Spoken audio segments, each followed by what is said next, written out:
Spy news, शोध सत्याचा। दत्तवाड येथे प्राचीन घाटाचे अवशेष सापडले। राधाकृष्ण मंदिराच्या जीर्णोद्धाराची मागणीला जोर। दत्तवाड प्रतिनिधी इसाक नदाब। शिरोळ तालुक्यातील दानवाड येथे शेतातील रस्त्याच्या कामासाठी खुदाई सुरू असताना प्राचीन घाटाचे अवशेष आढळून आल्याने परिसरात उत्सुकतेचे वातावरण निर्माण झाले आहे। हा घाट गावातील पुरातन श्री राधाकृष्ण मठासमोर असल्याचे निदर्शनास आले असून या शोधामुळे ऐतिहासिक वारशाच्या जतनाचा मुद्दा पुन्हा ऐरणीवर आला आहे।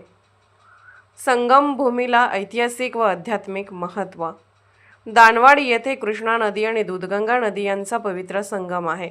या संगमावर श्री राधाकृष्ण मठासह श्री संगमेश्वर मंदिर येथील शिवलिंग भाविकांचे श्रद्धास्थान आहे। सुमारे 1 एकर क्षेत्रात पसरलेल्या या मंदिर परिसराला सध्या अवकळा प्राप्त झाली असून मंदिराच्या जीर्णोद्धाराची आवश्यकता भाविकांकडून व्यक्त केली जात आहे। खुदाई दरम्यान घाटाचे अस्तित्व स्पष्ट। जुन्या पिढीतील नागरिकांच्या सांगण्यानुसार मंदिरापासून थेट नदीपर्यंत घाट होता। मंदिरासमोर रस्ता करण्यासाठी सुरू असलेल्या खुदाई दरम्यान घाटाचे अवशेष प्रत्यक्षात आढळून आल्याने या कथनास दुजोरा मिळाला आहे। सध्या परिसरातील शेतकऱ्यांनी वर्गणीच्या माध्यमातून घाट मोकळा करण्याचे काम हाती घेतले आहे। लोकसहभागासोबत शासनाच्या मदतीची गरज। घाट पूर्णपणे मोकळा करून त्याचे जतन करण्यासाठी मोठ्या निधीची आवश्यकता असल्याचे स्थानिकांनी सांगितले। त्यामुळे लोकसहभागाबरोबरच शासनाचा हातभार मिळणे अत्यावश्यक असल्याची मागणी पुढे येत आहे। धार्मिक संदर्भ व पर्यटनाची संधी। स्थानिकांच्या मते प्रभू श्री रामचंद्राच्या पदस्पर्शाने या भूमीला विशेष महत्त्व लाभले आहे।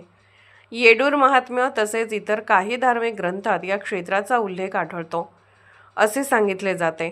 पर्यटन व अध्यात्माच्या दृष्टीने व स्थळाचा विकास होऊ शकतो। राधाकृष्ण मंदिराचा जीर्णोद्धार आणि संपूर्ण घाट मोकळा करून पुरातन वास्तूचे संवर्धन करणे ही काळाची गरज असल्याची भावना घाट शोधून तो मोकळा करण्यासाठी प्रयत्नशील असलेल्या युवकांनी व्यक्त केली आहे।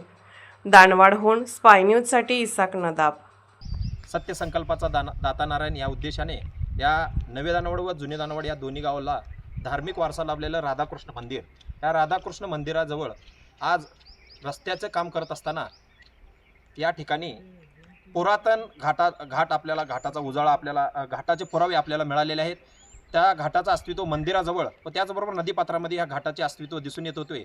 पण वडीलधाऱ्यांकडून ऐकले होते की या ठिकाणी सुद्धा घाट असू शकते, हे आम्ही ऐकून होतो। त्यानंतर त्या घाटाचं म्हणजे त्याची चौकशी करून किंवा ते खोदण्याचं काम केल्यानंतर ते उजेडाला आलं व त्याचबरोबर आज हा घाट आपल्याला अस्तित्वात दिसत आहे।